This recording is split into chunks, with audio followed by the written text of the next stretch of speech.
Very good morning. तो हमने पिछले क्लास में रिप्रोडक्शन के बारे में डिस्कस किया था, रिप्रोडक्शन प्रोसेस के बारे में। हमारा चैप्टर नंबर 3 स्टार्ट हो चुका है, life processes in living organism, जिसमें हमने बात की थी रिप्रोडक्शन के बारे में। Reproduction is the formation of new organism of a same species from pre existing organism. Without pre existing कोई भी ऑर्गेनिज्म नहीं बन पाएगा। ये तो हमने सेल थ्योरी में भी देखा। सेल, आपको सेल थ्योरी पता होगी, या तो फिर हमारे पास जो डार्विन का जो नेचुरल सिलेक्शन था, उन्होंने उसमें भी कुछ बात कही थी कि all organisms have capacity to reproduce. तो सब के सब रिप्रोड्यूस कर सकते हैं।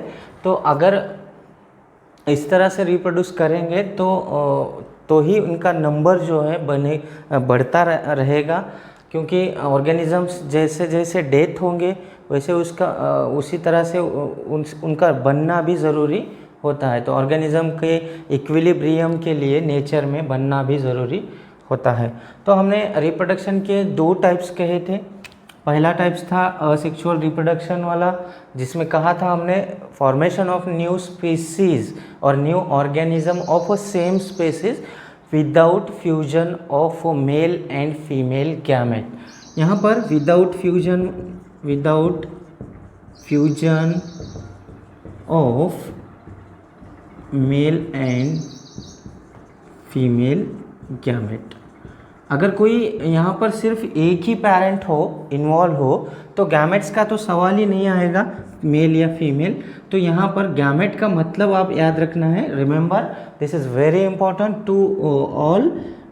इस तरह से अगर किसी सेल को हम दिखाएंगे तो इसे हम कहते हैं किस तरह की cell? Diploid set of chromosome, diploid cell, right. अगर हम देखिए कि अगर हमने दिखाया है सेल में स्मॉल n, सिर्फ n दिखाया, तो उसे हम कहेंगे हैप्लॉयड सेल। तो इन 2 सेल्स में फ़र्क क्या होता है कि डिप्लॉयड सेट जो होता है इसे हम गैमेट नहीं कहेंगे, और जो हैप्लॉयड सेल होती है उसे हम गैमेट कहेंगे। अब हमने देखा कि हैप्लॉयड सेल कहाँ बन रही थी? मियोसिस वाले एंड में, मियोसिस होने के बाद जो 4 हैप्लॉयड सेल्स मिल रहे थे वो थे हमारे लिए गैमेट्स। तो गैमेट्स में मतलब क्या है? एक तो होगा स्पर्म, मेल वाला स्पर्म होगा, फीमेल वाला जो हैप्लॉयड गैमेट होगा उसे हम एग या ओवा कहते हैं, राइट।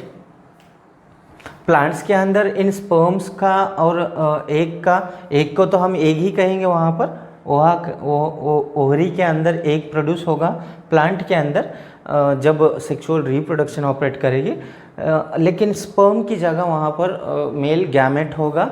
उसके बारे में हम जब प्लांट रिप्रोडक्शन आएगा तब देखेंगे। फिलहाल हमें देखना है कि असेक्सुअल रिप्रोडक्शन में होगा क्या? Formation of new organism without fusion of any kind of gametes. तो यहाँ पर एक ही पेरेंट होगा। एक ही पेरेंट का मतलब हुआ कि कोई गैमेट का फ्यूजन होना ही ज़रूरी नहीं है। और इस तरह के फ्यूजन को, अगर फ्यूजन होता है गैमेट्स का, तो हमें उसे कहेंगे फर्टिलाइजेशन, उसे हम कहेंगे फर्टिलाइजेशन। तो मैंने आपको असेक्सुअल रिप्रोडक्शंस के बहुत सारे टाइप्स बताए थे, कौन कौन सी टाइप्स होते हैं। बाइनरी फिशन एक था, उसमें बाइनरी फिशन को फिर से हमने 3 तरह के प्रोसेसेस में डिवाइड किया था। Simple binary fission, transverse binary fission और लॉन्जिट्यूडनल बाइनरी फिशन। तो इसके बारे में आज हमें पढ़ना है। तो बिफोर दैट मैंने आपको, हमारी जो पिछली टेस्ट हुई थी उसमें आपको एक सवाल दिया था, क्वेश्चन दिया था कि इलेक्ट्रॉन ट्रांसपोर्ट चेन में एटीपीज जो है कितने प्रोड्यूस होते हैं? How much ATPs are produced in electron transport chain from 38 ATPs। तो टोटल नंबर हमारे पास एक ग्लूकोज से हमने 38 ATPs मिलते हैं। हमने कितने ATPs निकाले?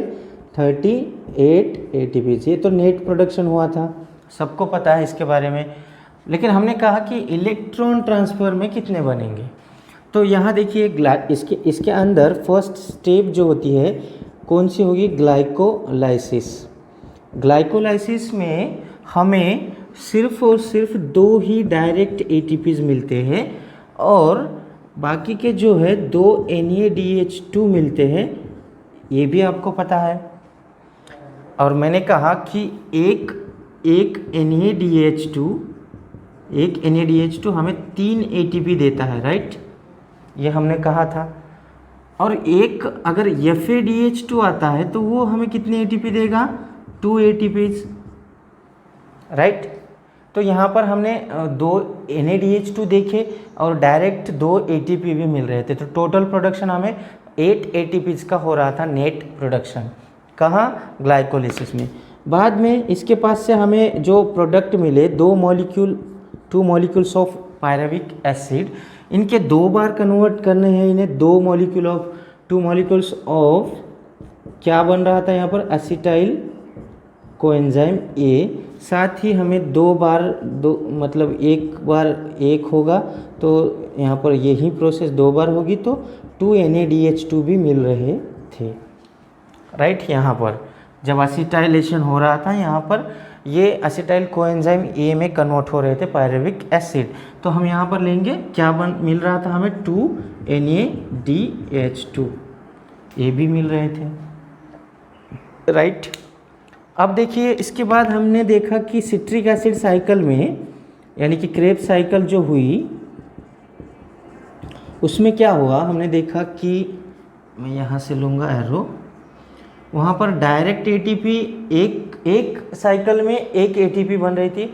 और क्या कहा हमने? सबस्ट्रेट लेवल फॉस्फोराइलेशन जो दिखाया था हमने, सक्सिनिल कोएंजाइम ए और सक्सिनेट के बीच में, वहाँ पर आप देखिए वहाँ पर एक सबस्ट्रेट लेवल फॉस्फोराइलेशन हुआ और एक ATP।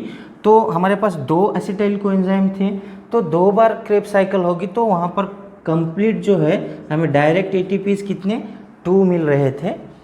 और साथ ही एक साइकिल में हमें 3 NADH2 और 1 FADH2 मिल रहा था, तो यहाँ पर हम 2 बार हो गए तो 6 NADH2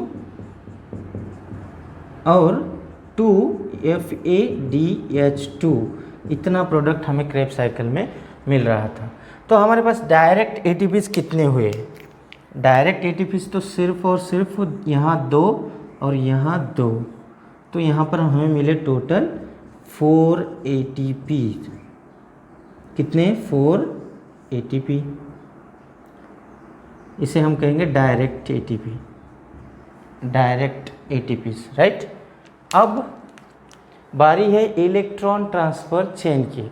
अब लगभग आपकी समझ में आया होगा कि हम कहाँ जा रहे हैं। हमारा क्वेश्चन था कि इलेक्ट्रॉन ट्रांसफ़र चेन में कितने ATPs प्रोड्यूस किए जाते हैं, ठीक है। तो यहाँ पर देखिए इस कैलकुलेशन के हिसाब से एक NADH2 3 ATP देगा, तो यहाँ पर 2 NADH2 है, तो हमें यहाँ लेना है कितने ATPs होंगे? फिर यहाँ पर 6 ATPs। कहाँ? ग्लाइकोलिसिस में। ग्लाइकोलिसिस के यहाँ जो NADH2 मिल रहे थे इतने हो गए। फिर क्या थे यहाँ पर?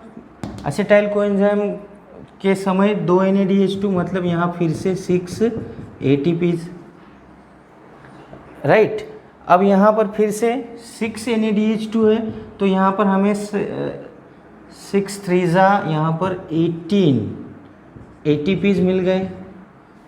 और यहाँ पर 2 FADH2 का मतलब है 4 ATPs, राइट, 4 ATPs। तो कंप्लीट देखिए यहाँ पर टोटल अब क्या आएगा, कैलकुलेट कीजिए। 6 + 6 12, 12 + 8 20, 20 + 4 24, 24 का यहाँ पर 4। अभी यहाँ कुछ बचा तो यहाँ 1 है, और वो जो बचा हुआ 2 मतलब 3, यानी कि 34 ATPs। ये सब कहाँ बन रहे हैं? ये बन रहे हैं इलेक्ट्रॉन ट्रांसफ़र चेन में, इलेक्ट्रॉन ट्रांसफ़र चेन में, क्योंकि यहाँ पर ये सब जो है हिडन फॉर्म वाली एनर्जी थी, ATP इसमें है, इससे निकालनी थी, तो वो कहाँ निकाली गई? इलेक्ट्रॉन ट्रांसफ़र चेन में। आपके ऑप्शंस में ये होगा। तो शायद आई थिंक किसी को इसका आंसर समझ में नहीं आया, और किसी ने पूछा भी नहीं कि ये क्या था, ये क्यों दिया गया, तो हमें कोई फ़र्क नहीं पड़ता कि क्या सवाल आया था, तो उसके बारे में हमें पूछना चाहिए। इस तरह से हमने कुछ सीखा नहीं, है ना। तो आप लोग पूछा कीजिए, अगर कुछ समझ में ना आए तो पागलों की तरह हम घर पर बैठकर हम इसके बारे में सोचते नहीं बैठेंगे। हम आपके पास टीचर्स है, उन्होंने क्वेश्चन दिया है तो उनके पास उसका समाधान भी होगा ज़रूर। तो पूछा कीजिए अगर समझ में ना आए। किसी को आंसर नहीं आया लेकिन किसी ने नहीं पूछा कि इसका 34 ATPs क्यों आया या कितने ATPs आएंगे, वो कैसे आएंगे। तो अभी आई होप कि आपको समझ में आया होगा, क्योंकि मेरी ज़रूरत है, मुझे पर एग्ज़ाम्स देनी है ना, तो मुझे ही इसका सॉल्यूशन देना पड़ेगा, आपको ज़रूरत तो है नहीं, ठीक है। तो ये रहा वो क्वेश्चन जिसके बारे में आपको मुझे पूछना चाहिए था, लेकिन आप पूछते नहीं हो। इससे मुझे कोई एतराज़ नहीं है, आप पूछो या ना पूछो, मुझे लगा कि इसका आंसर देना चाहिए तो मैंने आपको दे दिया। Now moving towards the binary fission. Fission का मतलब होता है यहाँ से किसी ऑर्गेनिज्म की बॉडी जो होगी, ये मैंने किसका स्ट्रक्चर निकाला आपको पता है, एक रॉड लाइक स्ट्रक्चर है। तो रॉड लाइक स्ट्रक्चर किसका होता है, तो एक बैक्टीरियल सेल होती है, ये हुआ एक बैक्टीरिया। तो और एक क्वेश्चन था यहाँ पर, हमने देखा था कि मियोसिस में हाउ मेनी, उसका आंसर आपको आया था कि कितनी बार रिप्लिकेशन होगा और कितने राउंड जो है सेग्रीगेशन होगा। तो सबकी समझ में आया होगा। माइटोसिस में अगर माइटोसिस हो तो एक बार एक राउंड जो होगा रिप्लिकेशन का होगा और एक राउंड होगा सेग्रीगेशन का। सेग्रीगेशन का मतलब सेपरेशन का, क्रोमोसोम नंबर सेपरेट करना। और मियोसिस में क्या होगा, मियोसिस में 2 बार होता है, हमने कहा मियोसिस फर्स्ट सेकंड, तो एक राउंड जो होगा रिप्लिकेशन का होगा, रिप्लिकेशन 2 बार नहीं होगा, तो 2 राउंड जो होंगे सेग्रीगेशन के होंगे। Okay, segregation. तो आपको ये शायद किसी किसी को आ गया, ठीक है। तो इसके बारे में ज़्यादा कोई सोचने की ज़रूरत नहीं, सबको पता है। एक राउंड रिप्लिकेशन का होगा, दूसरा 2 बार जो है सेग्रीगेट किया जाता है, मियोसिस फर्स्ट और मियोसिस सेकंड के थ्रू। ओके, तो यहाँ पर हमने कहा फिशन के बारे में बात कर रहे थे। बैक्टीरियल सेल है, ये बैक्टीरिया है। पहले तो यहाँ इसका पहले रिप्लिकेट किया जाएगा। कोई भी ऑर्गेनिज्म खुद को जब डिवाइड करना चाहेगा या उसकी सेल को डिवाइड करना चाहेगा, तो उसकी सेल जब मल्टीप्लाई करेगी, before that replication process is must और compulsory, because without DNA replication cell के दूसरी जो सेल बन रही है उसके अंदर कहाँ से लाएगा जेनेटिक मटेरियल, तो यहाँ पर इसको पहले डबल कर लेना पड़ेगा। तो रिप्लिकेशन बैक्टीरिया का नियर अबाउट 20 मिनट्स में कंप्लीट हो जाएगा, इसका टाइम ड्यूरेशन इतना है। तो एक बैक्टीरियल सेल जो है अपने दूसरी सेल को बनाने के लिए कितना समय लेगी, तो 20 मिनट्स लेगी। तो यहाँ पर पहले तो रिप्लिकेट कर लिया जाएगा इसका DNA, और रिप्लिकेट करने के बाद डायरेक्टली यहाँ से एक सेंटर से एक क्लीवेज होगा, कट होगा। फिशन का मतलब ही होता है क्लीवेज। ओके, इस तरह से कट होगा और हाफ जेनेटिक मटेरियल इधर दिया जाएगा, हाफ इधर। तो यहाँ आ गया और ये यहाँ आ गया, और यहाँ से 2 सेल्स जो है सेपरेट हो जाएगी।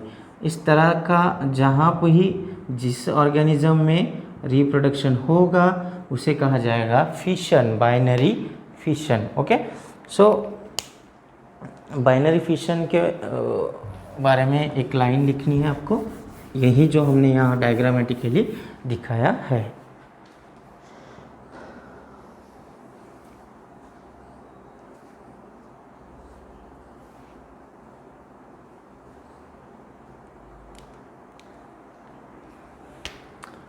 In this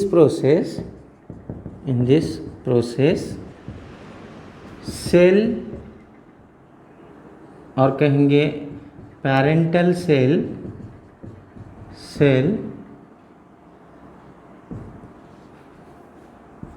divides into its two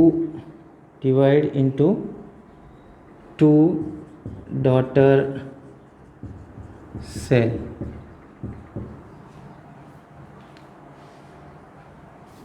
okay, directly जो है सेल होगी उसके अंदर, उसका जो नया सेल बनेगा उसके अंदर इसका ही similar kind of genetic material जो था वही उधर जो हाफ है डिस्ट्रीब्यूट कर दिया जाएगा। या पहले तो डीएनए रिप्लिकेट किया, फिर वो इक्वली डिस्ट्रीब्यूट कर दिया with cytoplasm, right. So this is called as binary fission. Cell, parental cell splits into two daughter cell, तो इसे कहेंगे हम बाइनरी फिशन। कौन यूज करेगा दिस टाइप ऑफ रिप्रोडक्शन? लिखना है आपको ये point, this type of reproduction occur in